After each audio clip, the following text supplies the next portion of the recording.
Hearty good afternoon to all. Welcome to our 14th session. Today we are having a topic on psychosocial issues and it will be taken by Shreya Singh. So we can start with Shreya's presentation. We can have it for around 40 to 45 minutes followed by 15 minutes of discussion. By 4 we can have our case presentation followed by its discussion. Thank you all for joining in. Over to Dr. Sridevi. Thank you all once again for joining in, even though you had a session till 3:15. So thank you so much. So I'd like to introduce Shreya. Shreya is as a trained psychologist, but she has work experience in many sectors, not just health sector. She has worked in many corporate sector also, and she has been trained in management, and there is a lot of things to say, so I'll just restrict it to whatever is applicable to us. Currently she's employed with Pallium, and she works mostly with fundraising and resource mobilization and improving the quality of work delivered, everything. So yeah, over to you, Shreya. So today she will be talking about how do they deal with the psychosocial issues in our setting. And we have a social worker pitching in between as and when needed, giving her inputs, whatever they do in our setting. Welcome, Shreya. Thank you, Dr. Sridevi. Thanks, Raj Lakshmi. Just give me a second. Can you see the screen? Yes. Yeah. It's not full screen, but we can see the screen. Yeah. Hi, everyone. My name is Shreya. I'm the Resource Mobilization Manager at Pallium India. It's interesting. I'm a psychologist by education. But like Dr. Sridevi said, I've worked in a lot of fields. I think the best way for your group to relate to me is I used to sell customized high-end wheelchairs in a startup at one point of time, and we used to look into service delivery of wheelchairs. And so I think that ways you'll be able to relate to me. I used to be the business manager at that company, and yeah, so that ways I do have, that is my experience with physical medicine and rehabilitation. Anyhow, let's talk about psychosocial aspects of care. And this is one of the most neglected forms of care in any healthcare. So I think this is what attracted me to palliative care, and it's a very essential part of palliative care. And you've been hearing about this term a lot of times, and we'll go in depth into that today. You've come across the WHO definition for palliative care a lot of times. Palliative care is an approach that improves the quality of life for patients and their families facing problems associated with life-threatening illness through the prevention and relief of suffering by means of early identification and impeccable assessment and treatment of pain and other problems, which could be physical, psychosocial, and spiritual. Like we mentioned, life-threatening, we could add life-limiting illness as well when it comes to your context, because a person with maybe a spinal cord injury or any other kind of neurological problems could be having a life-limiting illness, so that could be added. I'm not going to explain this definition again because you've been through it various times in your other classes. Why psychosocial care? Why is it crucial?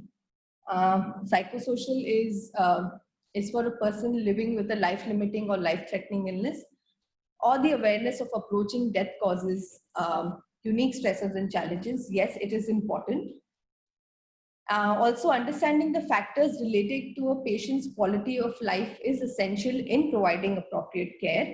This term quality of life is something that you would have come across a lot of times in palliative care. It is important to look into the psychosocial, spiritual, and also the physical comfort of the person when you're providing care. And so that's why psychosocial care is important. This term total pain, you would have come across in your pain management class, but the word total pain was, I came across it when I came to palliative care. So when a patient reports his or her subjective pain on the pain scale, it is important to remember that the physical pain reported by a patient is compounded by his or her current life circumstances. It is true. Let's I'm just going to give you a very simple example. I get up one morning, I have a migraine headache. I I realize I'm late for work. I'm stuck in traffic jam. I reach office. My boss blasts me because I'm late. I have a lot of pending tasks. If you ask me on that time what my pain on the pain scale would be, I would say it's around, okay, like say 7 out of 10. However, just another scenario, the same thing happens. I have a horrible migraine headache when I get up. I have someone to make me a nice cup of coffee. I maybe get I'm allowed to work from home. My boss is I'm able to finish my tasks. The same physical pain and the circumstances have changed. I would say my pain scale would be around 4 or 3.5. So you could see the difference, what tends to happen, when how the life circumstances play a important role with pain. And as a clinician, my responsibility is to assess the contributive factors leading to total pain. So we just don't look at the physical aspects, we also look at the psychosocial or the spiritual aspects as well. Like mentioned again, illness-related suffering is much more than just physical distress. It looks into physical, psychological, spiritual, and socio-economic, that could be financial. All these factors relate to total pain. We'll come again to this. Let's go through a case study. It's about Mrs. D, who's a 27-year-old lady. Mrs. D has been diagnosed with CA rectum in 2014. She had chemotherapy and radiation followed by colostomy. She was referred for pain management. At the time of registration, she presented with severe pain, infection, and with a foul smell from the colostomy site. She looked very anxious and scared and had no idea about palliative care. From the medical records and present disease progression, the team had an impression of a very bad prognosis.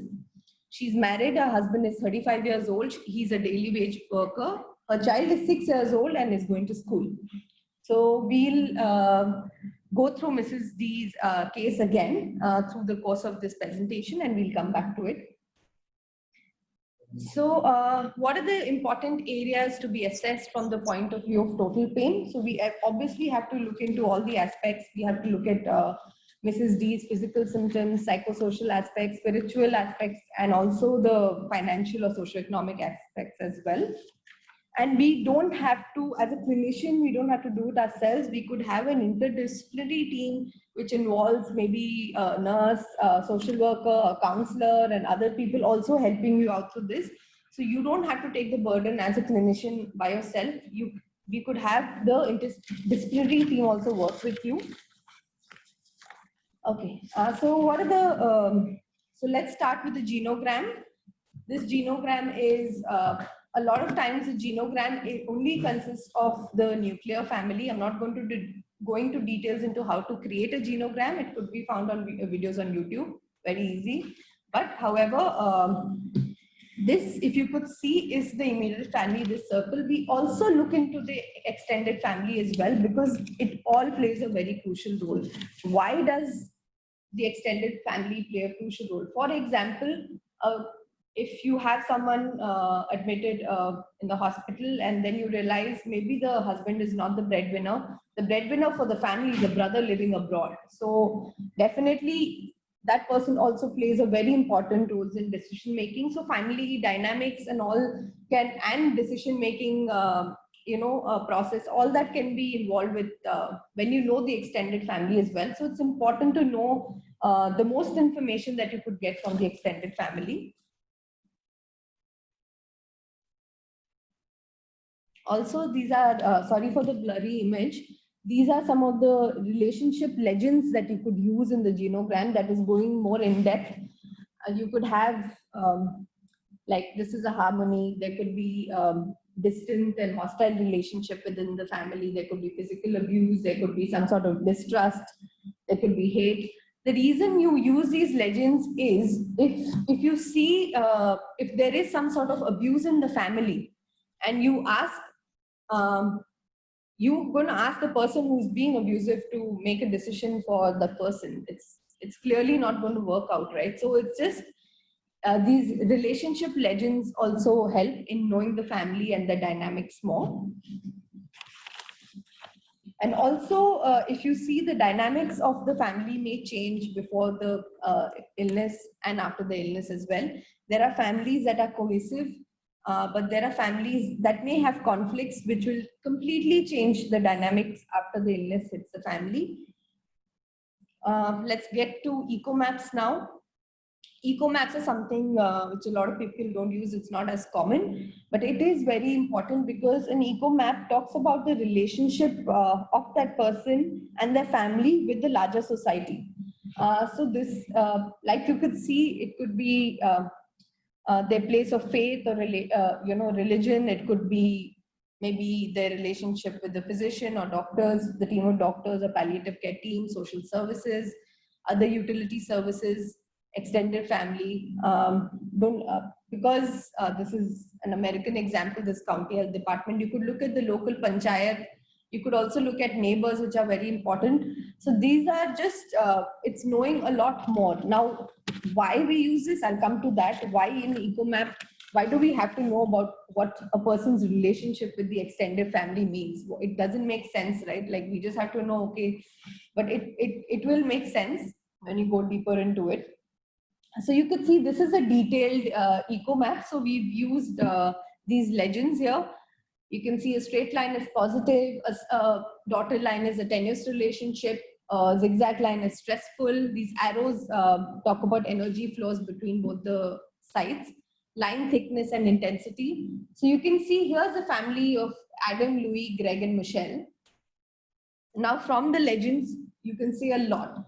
You can say the church doesn't have a good relationship with Adam, but however has a good relationship with Louise. Greg, who's their son, the school doesn't have a good relationship with Greg, but however, Greg has a decent group of friends. He likes to play computer games. The counselor also has a decent relationship. So why do we need to know these things? You can also see like Adam's buddies don't get along with Louise, but Louise loves drinking and going out fishing. So these are kind of, why do you need to know this is, how are you going to mobilize the community to help? For example, there's an old couple staying in an isolated area, and it's not possible for them to travel back and forth all the time to the hospital. So what do? You can maybe ask, mobilize someone from the local panchayat to help them out, or maybe a community nurse to help them out, maybe to deliver medicines, or you could get someone to help. Now, for example, for a person living with disability, right? So there are a lot of people, you can see they don't have a ramp built to their house. Even if they have a ramp on their house, they may not have an accessible road to their house. So you can mobilize the community to help that person. And it has happened in a few cases that we also worked with, where we mobilize the community to help that person out.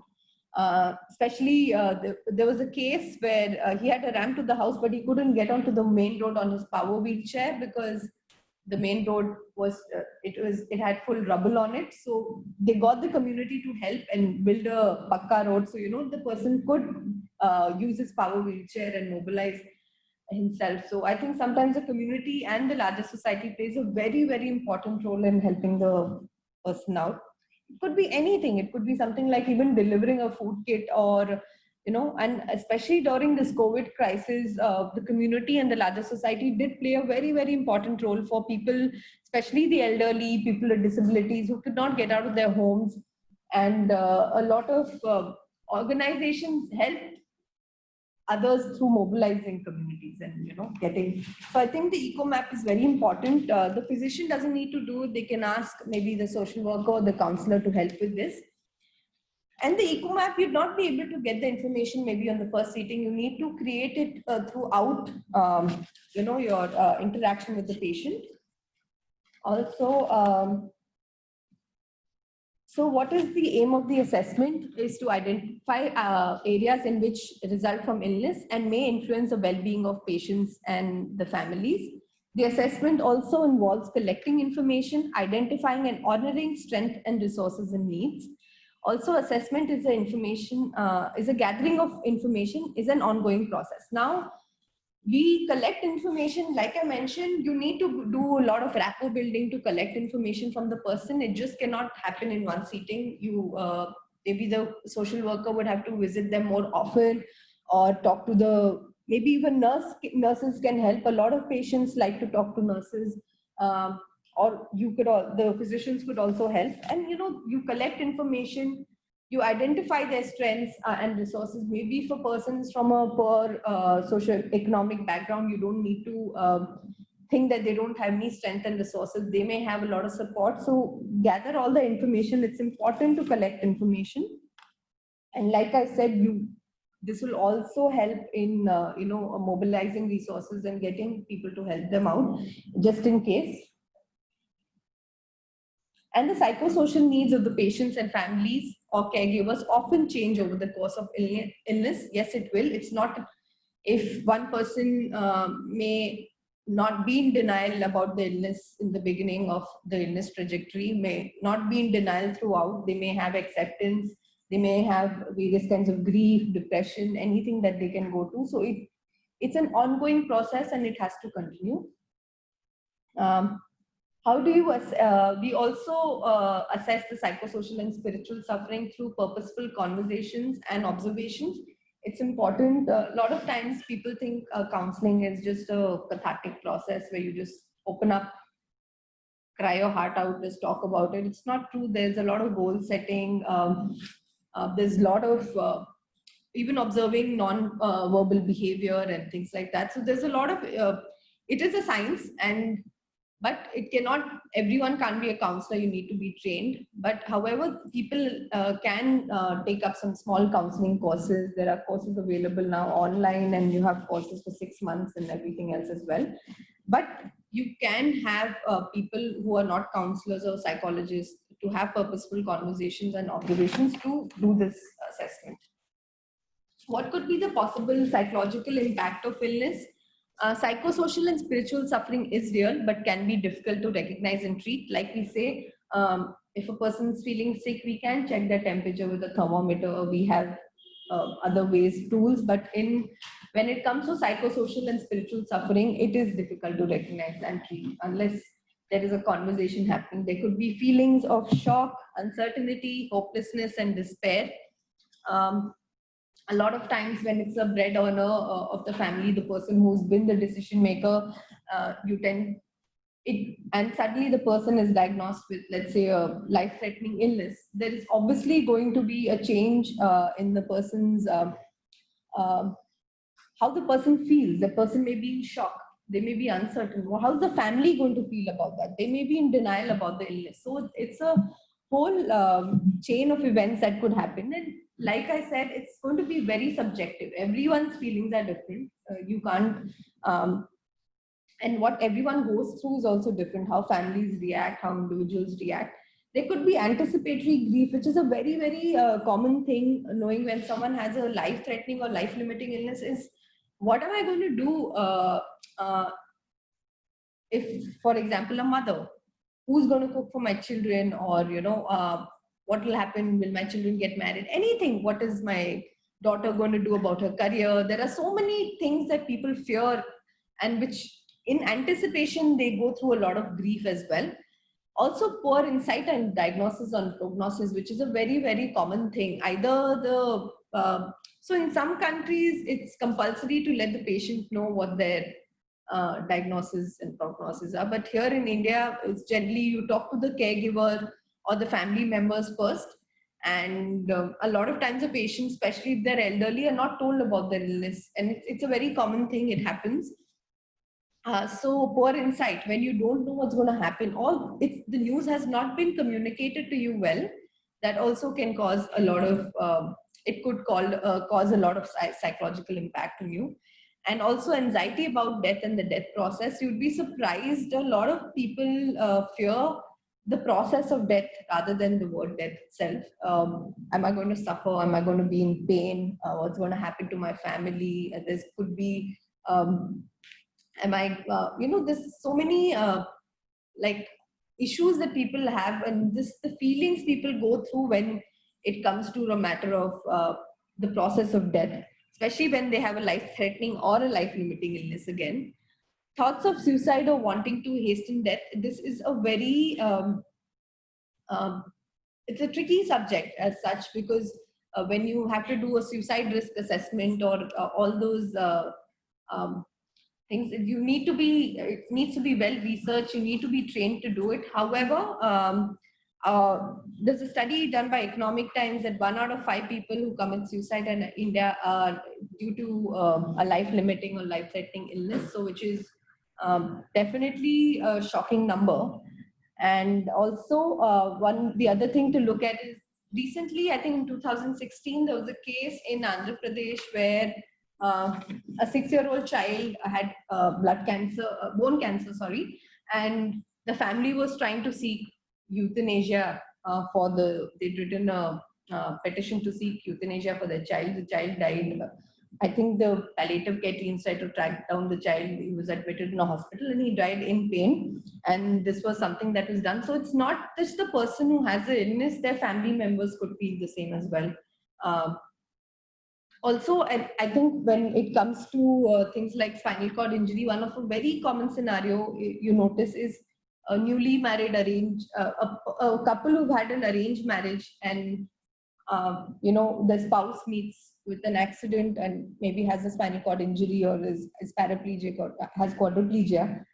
They've realized that they've just been married and the caregiver recently been married is now become a permanent caregiver, right? So these kind of issues also people go through when they're faced with any kind of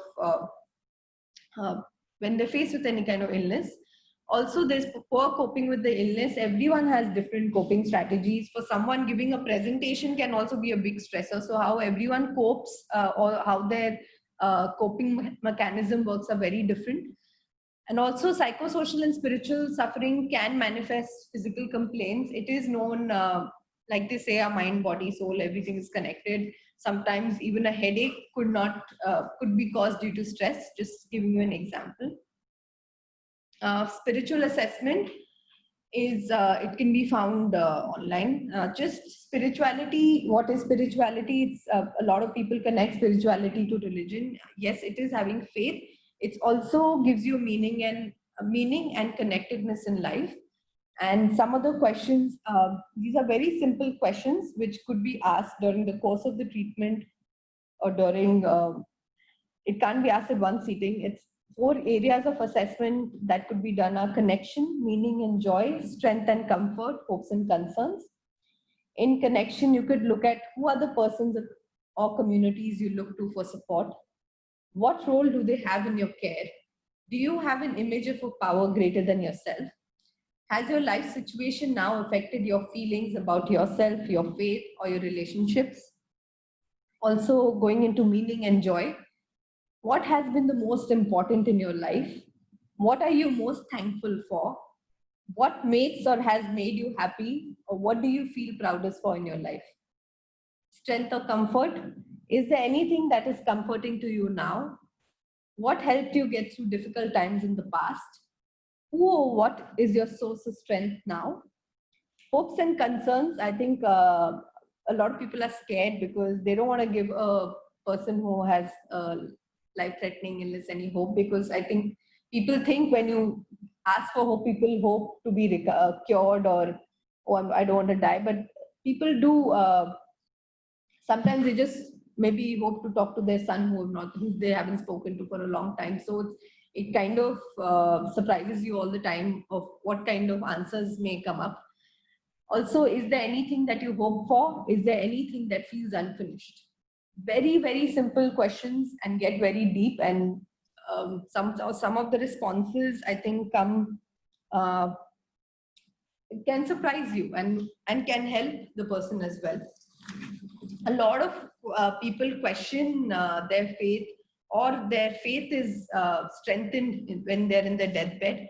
So we just have to assess and work with that. Now let's come back to Mrs. D. This is all the parameters that were revealed after all the assessments were done. Physical, she was unclear about her prognosis. She had discomfort due to the colostomy bag. She was facing fatigue and lack of sleep. Psychosocial, she had a strained relationship with her husband and his family. The colostomy bag made her feel humiliated. She was hesitant to go out and interact with other people because of the colostomy bag, and which further isolated her. She also had anxiety about future and had a generalized fear. Socioeconomic, there were lost wages for the husband due to caregiving duties. Worry about educational expenses for a child. She lives in a very rural area, so access to RCC or hospital was very tough. Spiritual, she was in extreme spiritual distress. She couldn't understand why she had to suffer so much in spite of being a strong believer of God. Loss of connection with the family and friends and community, and also loss of interest in pleasurable activities. So you could see, when you read this, you forget that Mrs. D is just a cancer patient. There's so much more to her life than just the disease she has. And as a team, we were able to help her out with the physical symptoms. We had the palliative care physicians and the nurses help her out with her symptoms. Also, because she lived in far access, she lived in a rural area, we had a home care team reach out to her and also provide care at home. We were able to mobilize sources and get educational funding for her child, who she was really worried about, because her husband was couldn't earn anything because of his caregiving duties. And she was also in extreme spiritual distress. We were able to get her help from their faith, as in their faith healer, and she was able to. So all these kind of little things that we could do helped Mrs. D a lot, and she was able to cope much better. And we were able to address all her needs as well. Not all, but most of her needs, and it really helped her recover better and deal with life better. And now let's talk about dignity. Dignity again is a term that, what is dignity? I think it's a very, very personal term. Everyone has a very subjective definition of what dignity means to them. So dignity therapy was done by Dr. Harvey Max Chocnoff, he's a Canadian professor who's been working for dignity therapy for the last 20 years. Also, for example, my dignity to me is my independence. Like for me, that's my dignity. I'm not dependent on anyone in terms of whether it's financial or anything. So everyone's dignity it's subjective and could mean different things. And when there is an inability to acknowledge personhood, the insensitivity of not acknowledging personhood can be psychologically devastating.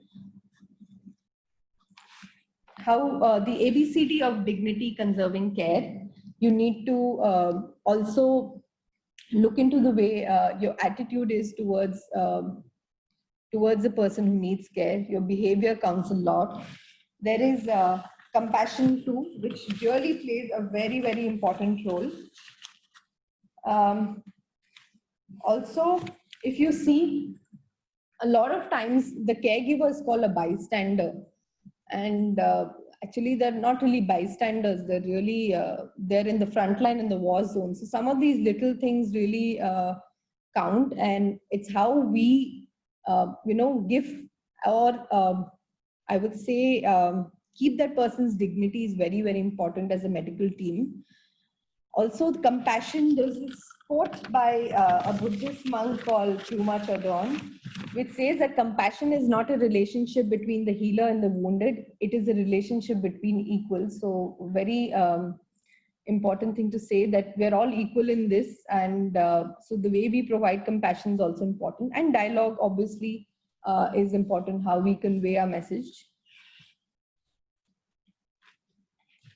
People experiencing a loss of dignity have significantly higher rates of depression, anxiety, and feelings of hopelessness. Just a simple question about dignity is something that you could maybe ask anyone, not just a patient under your care, or just anyone in your life. What do I need to know about you to help you better? It's very, very simple question, but again, like I said, you may just come up with very, very deep answers. Like, for example, you ask one of your patients who may be going through a life-limiting or life-threatening illness. Someone may respond to you saying, okay, my mother abandoned me when I was a child. So, something as profound as that. But then when you look in deeper into it, why is the person saying that? Maybe they do have abandonment issues, right?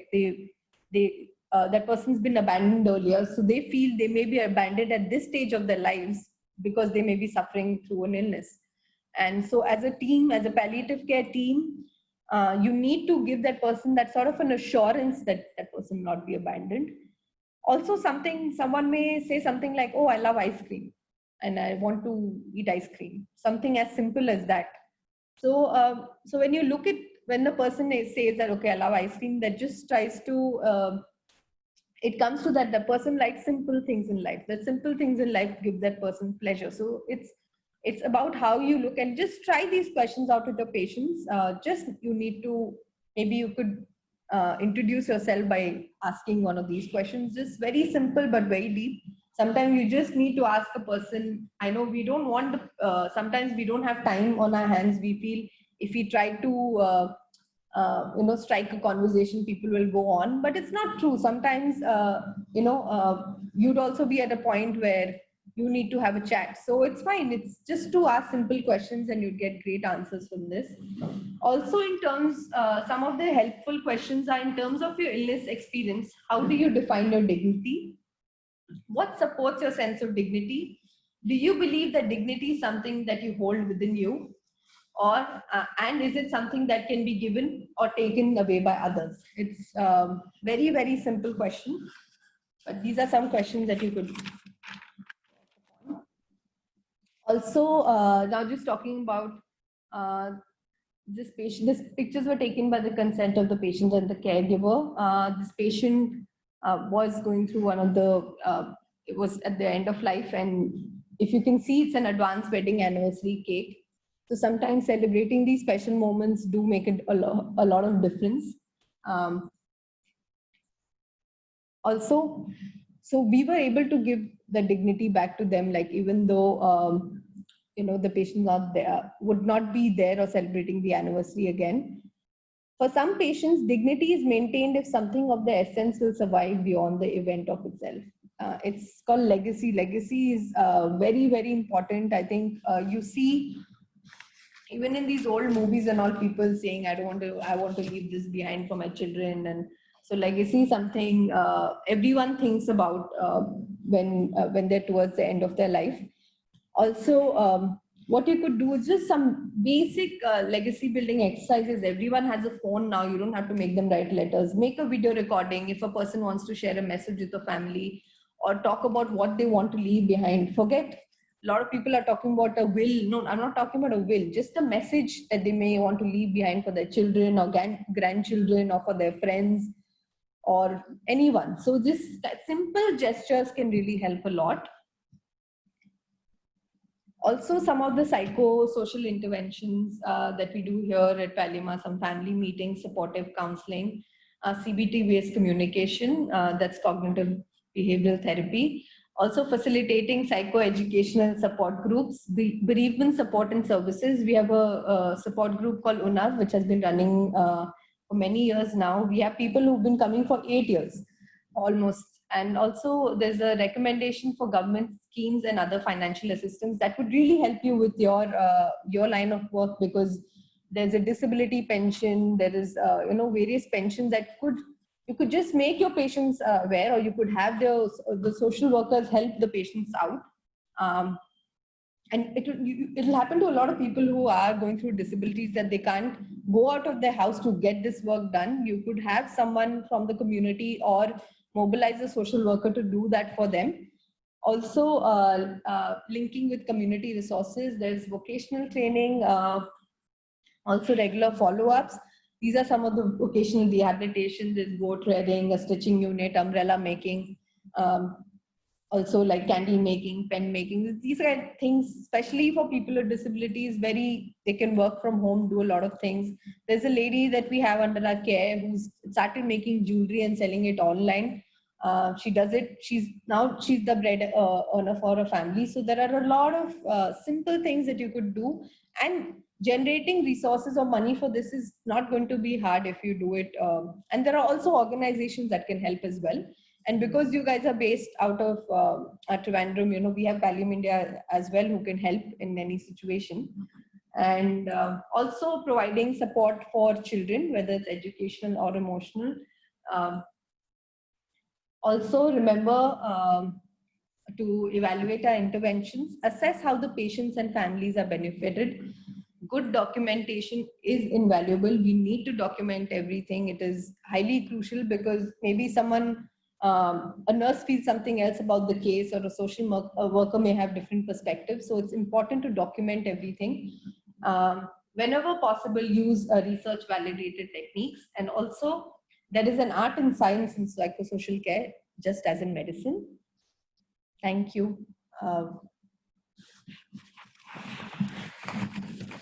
Thank you. I'm done with my presentations. Thank you, Shreya, for the presentation. We can take up a few questions. We have 5 minutes before the presentation. Maybe we can take up a few questions.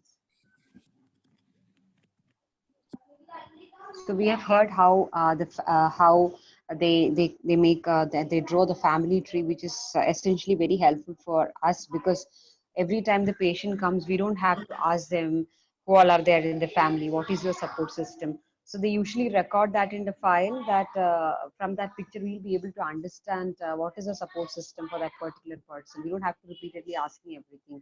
And then we know a lot of things from the family tree, like the way they represent each lines, and how they are related to the community.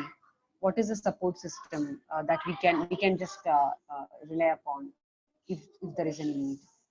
And a lot about spiritual and spiritual issues, and how to deal with the spirituality issues, loss of dignity issues.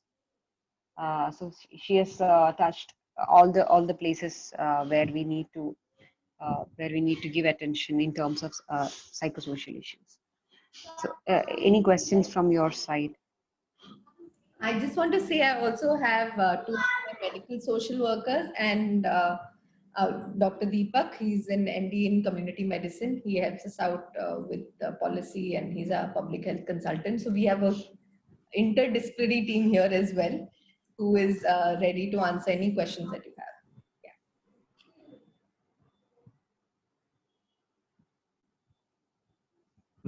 Okay, now how do you, we heard all of this, and how do we integrate that into PMR, right? So I don't know which year you guys are in, but I'm sure that in PMR, at some point of time, you would have heard about community based rehabilitation, right?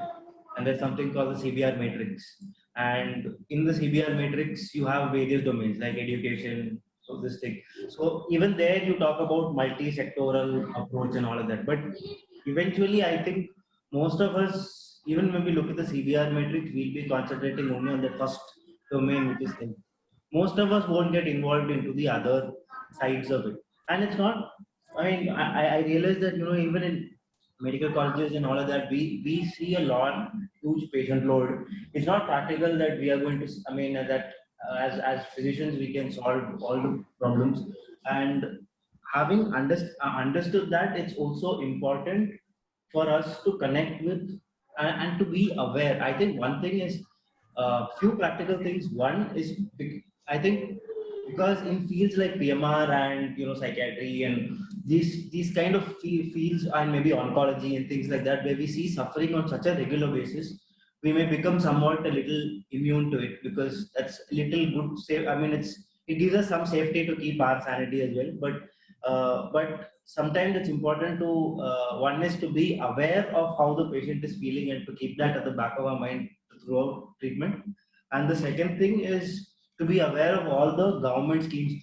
I don't know if it will be like from a theory point of view, if you will have that, but I'm sure it's there somewhere in the syllabus, where it's important to know locally what are the government schemes available to help the patient, because we may not be able to do everything, but if you know what is the things that are offered by the panchayat, by the municipality, by at each level, what are the various schemes that are there for people with disability, then I think that makes life a little more easier. So you can connect them. You may not be able to provide it directly, but you can connect it to the people who are doing that.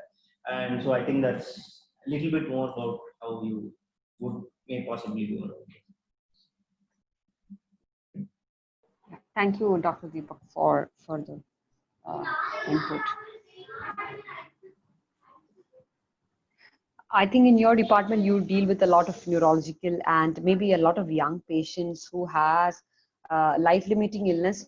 Literally, they are not imminently dying, but they have a long life in front of them with a lot of limitation in quality of life. Where there are a lot of questions: what did I do to have such a life, and what about my future?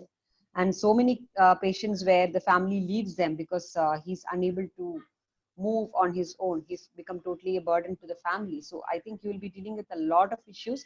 And unlike in other patients, like in cancer, you may have people who is going to live longer with a lot of disabilities. So as Dr. Deepak was mentioning, you may not be able to address everything because of the patient load. But if you're seeing 100 patients a day, not 100 people need your attention in the same way.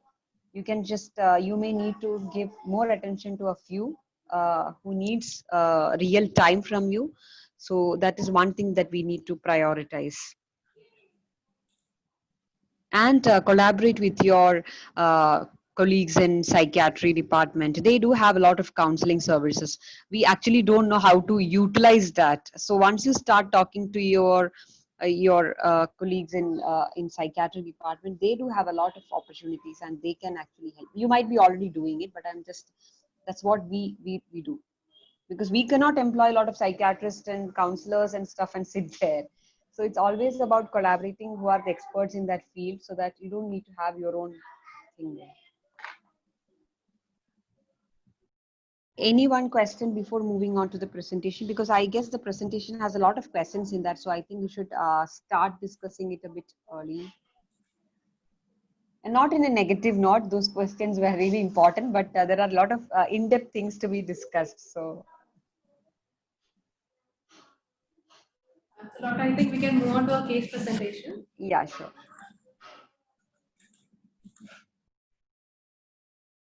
Over to you, Dr. Anand.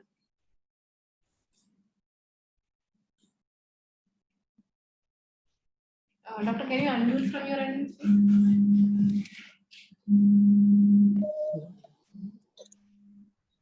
Hi all, I'm Dr. Anand, Junior Resident in Department of PMR, Government Medical College, Trivandrum.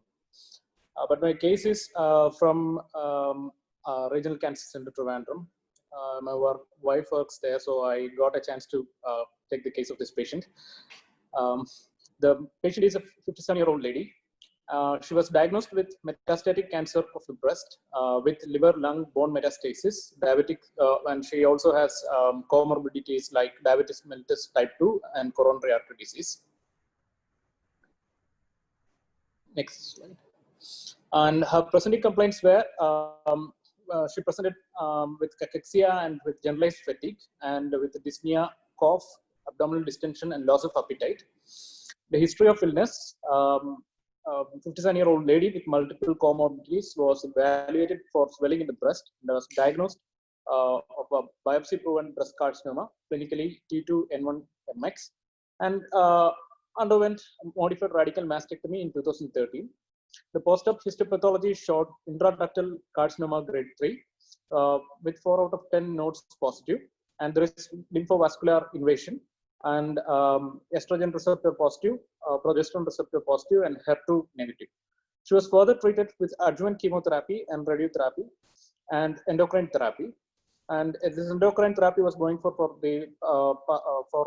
next 5 years.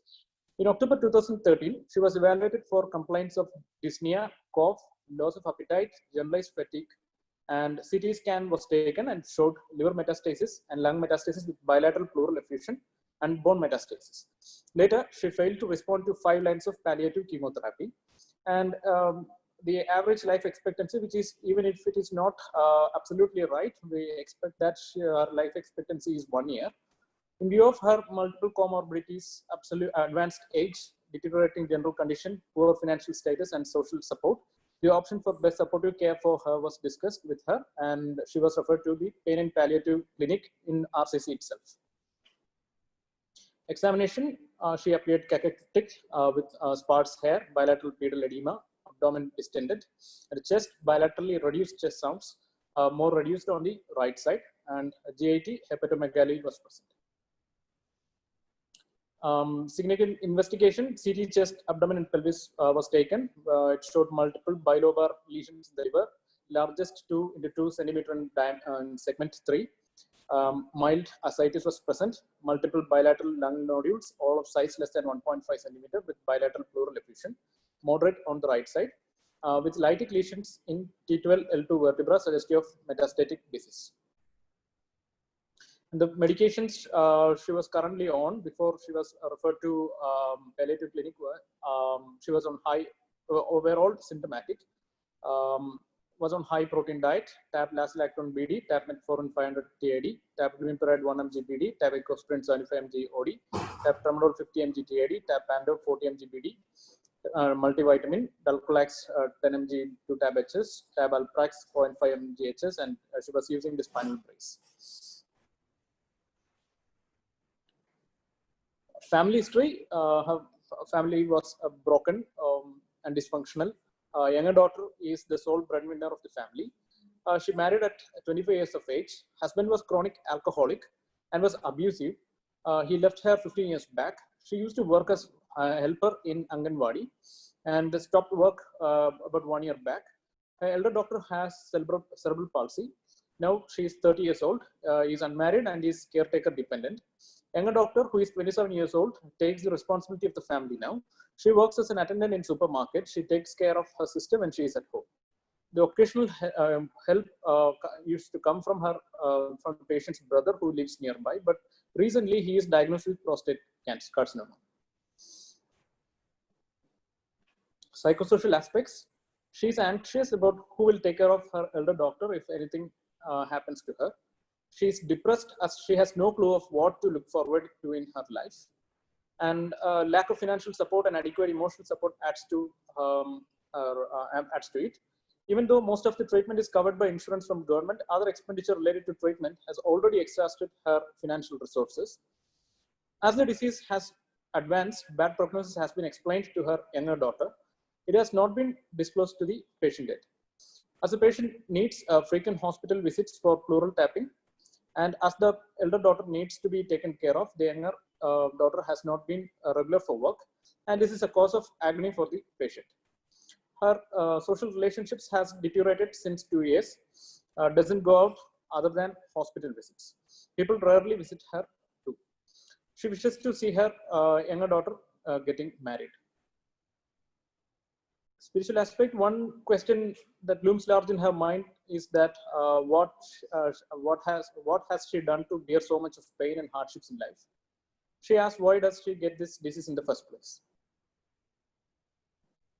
Summary, 57-year-old lady with multiple comorbidities diagnosed with breast carcinoma, underwent modified radical mastectomy in 2013 and completed chemotherapy, and was on follow-up for endocrine therapy, presented with metastatic disease of liver, lung, and bone, and failed to respond to 5 lines of palliative chemotherapy.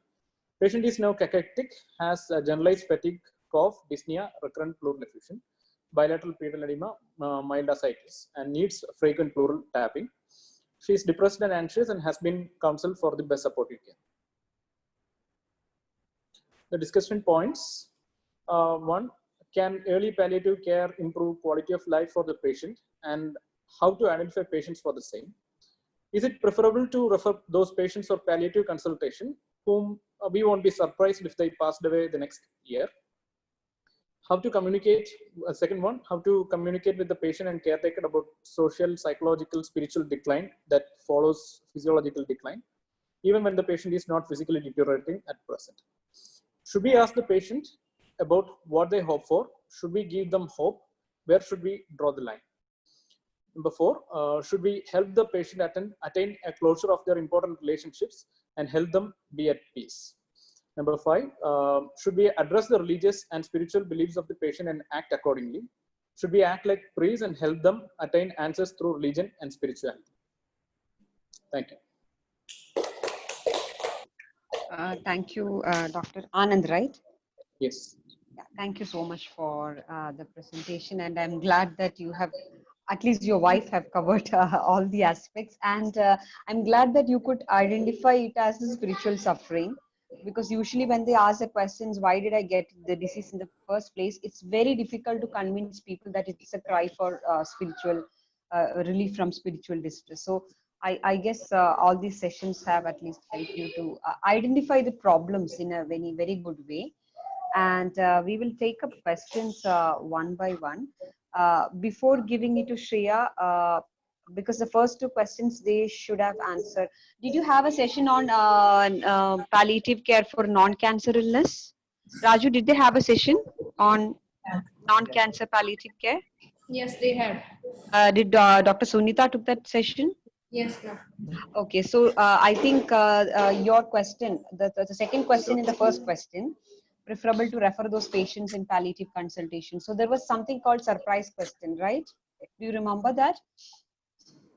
She might have mentioned about the surprise question. When to refer patients for palliative care, ask the surprise question. Will you be surprised if this Yeah. patient dies within a year? So exactly. So you have asked exactly that same question. So that is the point where you have to think about palliative care reference. Will I be surprised if the patient passes away within next year? If the answer is yes, then definitely refer for palliative consultation.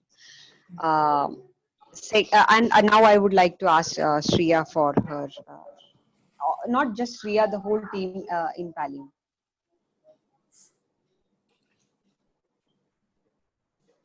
Um, like mentioned, so the patient before the illness had, as in the elder sister is suffering through has cerebral palsy, and the younger sister is the prime caretaker. There is no one else in the family, and the patient has had abusive married life before and has been separated. So you could see. The only bread earner is the younger daughter who works in a supermarket. The patient is aware of the, as in the patient is not aware of the diagnosis, right? So, Yeah, patient. so prognosis. So as in, I, I'm not sure. Do you think it's important for the patient to know about the prognosis? Yes, we think she should be knowing about her prognosis. And so, what do you think could be stopping that in terms of? Is it because the daughter doesn't want the Yeah, the mother to daughter know? doesn't want her mother to know about this. So, as in, ideally, it would be the best to first counsel the daughter. As per my opinion, we can have talk to her about why this is important and why she needs to know, and who should do it. Like just the physician or the social worker. It's important who in the team can help with this, or the nurse. I think the mother should know about the prognosis. That would really help a lot of other things for helping. Now they would need a caretaker at home as well, if you see, because we have a patient with CP and with cancer. So, and the younger daughter needs to go to work.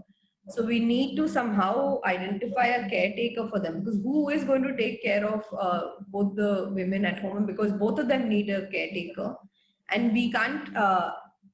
Ideally, as in like a palliative care organization, the creative ways of thinking of it is if the daughter can kind of pick up some skills to work from home, so she can be a caregiver and pick up some sort of vocational training that can be given to her. Either it's online, some computer work, or there are many options now that she could take up. So these are some two things that I've thought of. If anyone else has any opinion. Yeah, I think, regarding the second question, I totally agree with Shreya that you have to talk to the daughter. Usually they might be worried that if I do test, or she may just go depressed, she may go for mood Dr. change. Sridevi, your Usually, voice is breaking. Sorry. Can you okay. repeat the last line again? Yeah, so when you are trying to talk to the doctor, the usual worry would be that Will the patient collapse? Will she go into depression? Will she suicide? Will she stop taking treatment? Will she be so these are common worries, and usually that never happens. Okay. So many things in front of her to plan, so many things about her elder daughter, younger one, and her own care. Because there are, in a practical point of view, there are a few institutions where she can be institutionalized so that they will take care of the patient, so that the daughter can go for work, even for institutionalized care for the elder one. But then the mother needs to be prepared.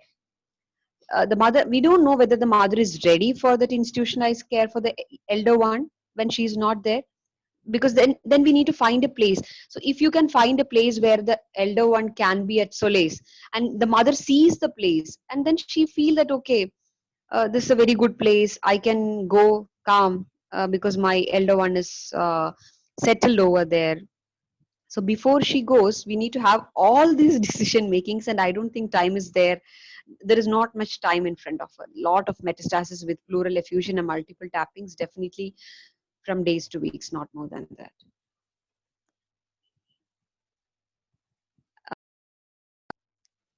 And what is there anything from your side, Dr. Anand, from what we have told? Is it something?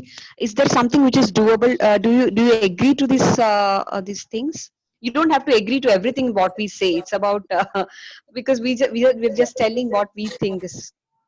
Yeah, actually, I also think in the same pattern only. I mean, I think the elder daughter should be um, placed in some institution, or the younger doctor should find some other job, some skills, so she can manage it at home, and make a living out of it, and take those things simultaneously. And if and most importantly, the prognosis of her condition should be made known to the a patient herself, a patient, so that even though she might have some problems in accepting it initially, but she will find ways to um, cope with it in course of time before the time comes for her. Uh, so couple of things. Like the first question that was there was this: when do you refer the patient for palliative care, right? And I think most. I mean, from the previous sessions and all of that, what we've kind of reached consensus is that palliative care starts at the point of diagnosis, and that it should come slightly earlier. But the other thing that you also have to keep in mind is that. Uh, the word palliative care means different things for different people. So sometimes when you suddenly tell a patient, just go to palliative care, they may think that you are necessarily referring to end of life care. Like, so the way you break it to the patient, like initially, maybe at the time of referral, I mean, you can point out that it's symptom management, or, and ease them into that process of this thing. Otherwise, sometimes what can happen is that palliative care referral itself will, upset that patient very much. Like, that's something that is one thing. But again, that's not a reason not to refer to palliative care, because there's some kind of, stigma associated with the word. I mean, but that's a reason to, to make that referral a little more. A little more smooth, then communicate that referral quite well. uh, yeah, so again, the question about hope is, should we give the patient hope? I wouldn't say that you should, I mean, obviously we should not be giving false hope, but again, it's also about you know uh, I mean, I don't know if you finished that session on communication and all of that, but it's about gradually. I mean, it's not gradually. It's about, don't take away all hopes too fast, because it may be too much for the person to, kind of accept so fast. And obviously, closure is important. That's this thing. Closure is important for this thing, and eventually, I mean, like we were saying that she has pleural effusion and all of that stuff, and if time is limited, it's important that she gets that quality of this thing. uh, when it comes to psychosocial issues, like we have this session, I think the first thing to realize is that psychosocial issues, I mean, I'm sure all of us already have thought about it quite a bit, but psychosocial issues are difficult to solve. I mean, I'll accept that right off the bat and say that it is difficult to solve, especially when you don't have support structures like, social workers and all of that in place. Because sometimes, I mean, here we have the luxury of, we have social workers and we have volunteer networks and things like that. But again, if that's not readily accessible to you, that, solving that may be a little this thing. But that's like when what I pointed out earlier, uh, be in touch with organizations that can offer support, that have these kind of volunteer networks or, social worker networks, so that, you can use their support, this thing. Uh, Religious and spiritual beliefs, one thing that I mean, that I strongly feel is that we have that's a moment of, that's when someone has an illness like this, they are very vulnerable. And that should not be somewhere that we push our own religious and spiritual beliefs, but it's about letting them accept things, find their acceptance, and find meaning. It's not necessarily religious, it's however they feel. But should we act like priests? I think it's safest to not do that, maybe. But but we should. Like in the West and things like that, they have options where you have, chaplaincy and all of those things are part of the palliative care teams. As of now in India, I don't see that very regularly, but it's but you could, if it is someone who has a very strong spiritual belief, you can point them to, their own spiritual leaders so that they can get some amount of closure there. That's my take on it. I'm happy to have I mean, Devi ma'am was pointing out, it's not necessarily that everything I say should be accepted 100%.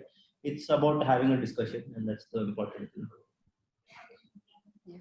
I think to the question of hope, I would add a word in front of hope, that should be a realistic hope. I would give hope, but I would talk about what I can do.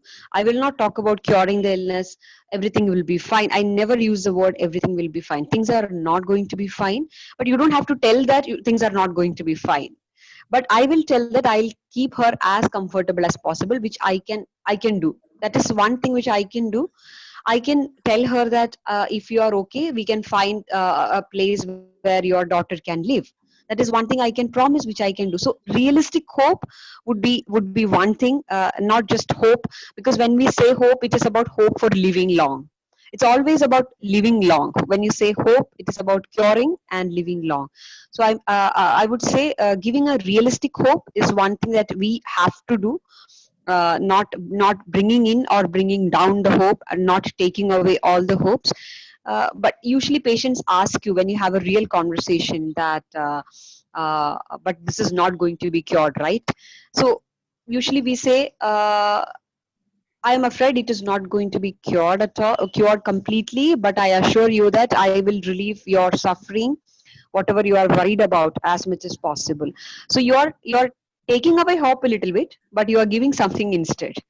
So there should be a balance between both when you talk to them. There should be a balance between both of things. It's about giving a realistic hope that rather than giving an unrealistic hope. Anything from Pallium's side? Uh, I have so one thing would be a lot of times. They have conflicts within the family. I have not spoken to my brother for 10 years. We had a fight and the patient is about to die. And the patient used to tell us, okay, I have not talked to my brother for 10 years. We had an issue on property, but I would like to see him, but he will not come. And I don't want to call him because that is theirs. That ego is still there. So we try to ask them, can we call and talk to the brother? So very often I have made personal calls to the relatives and asking and telling that this person is in this situation. I don't think he has much in front of him. Would you like to come and have a conversation with him? And the moment they say, the relatives, I think next day peacefully they die. They would be waiting for having that conversation, that meeting, whatever is anticipated. And the brother who will be coming, or the sister who will be coming, will find it really helpful because they could have that conversation before the patient passed away. So that is the time when they ask for all these unresolved issues that might have happened. And they may not tell you that I want this to be resolved, but usually we ask them, would you like to see your brother? Would you want us to call them and talk to them? And initially they may say, no, no, he won't come. We have a big fight for years. Don't call him. But we'll just make a trial. Just call and try and see what is good. And for this lady, if she has an assurance that her daughters will be taken care of even if she's not there, I think that is the biggest thing that you can do before she passes away. Because looking at her history of an abusive relationship and growing up with two daughters alone and now in this illness, the moment a mother knows that the kids are safe, they are at peace. That is one thing. And again, regarding the spiritual thing, we don't have to act like priest, but some people, for example, they are too much into their religion and they want some prayers.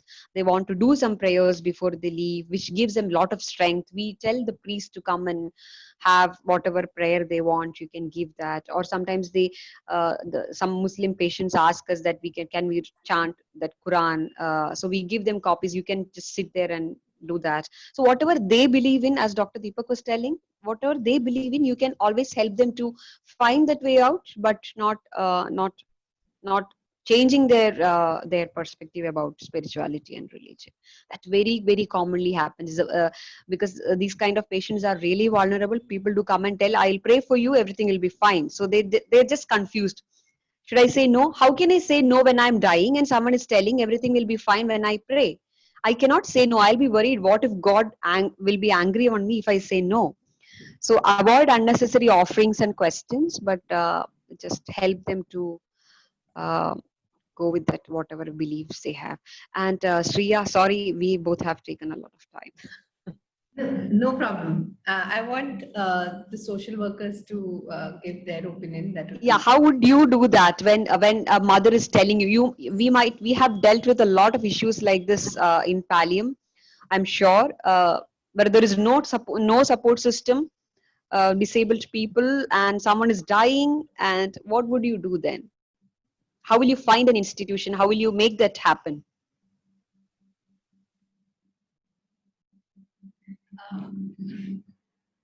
Hi everyone, myself Vincy. I'm working here as a IP in charge medical social worker. Just wanted to repeat the same statement. Actually, spiritual assessment plays a major role in palliative care, and it is very important in palliative care setting. I just remember an incident regarding spiritual assessment. Here we are having a 29-year-old female patient, and she was diagnosed with CA breast, and she is well aware about the diagnosis as well as the prognosis. So she was nearing to the end of life. So when I had taken the spiritual assessment with the spiritual assessment tool here, so I was able to understand that she's having a wish. That was to see her. She's having 3 children. Elder one is 10 years old, and the younger 8 and 6 year old, 6 years old, like that. So her wish was to see the Holy Communion of her elder daughter, who is 10 years old. That was her wish before she know that she will die within a few weeks or something. But her wish was to see that Holy Communion of her daughter. So immediately we have made necessary arrangements to make it possible. So we have contacted the vicar of the church, and I guess it has it will be happen in the next week. So thank you.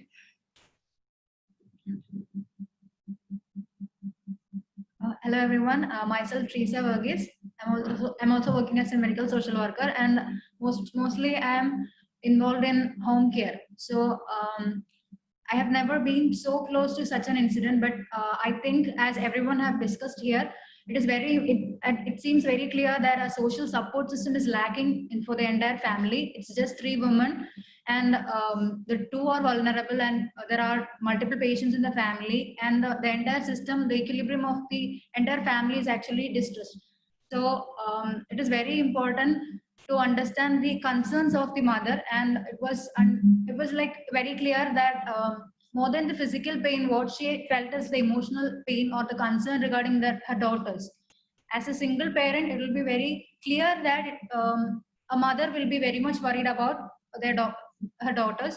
And as ma'am suggested, I was also thinking about institutionalization.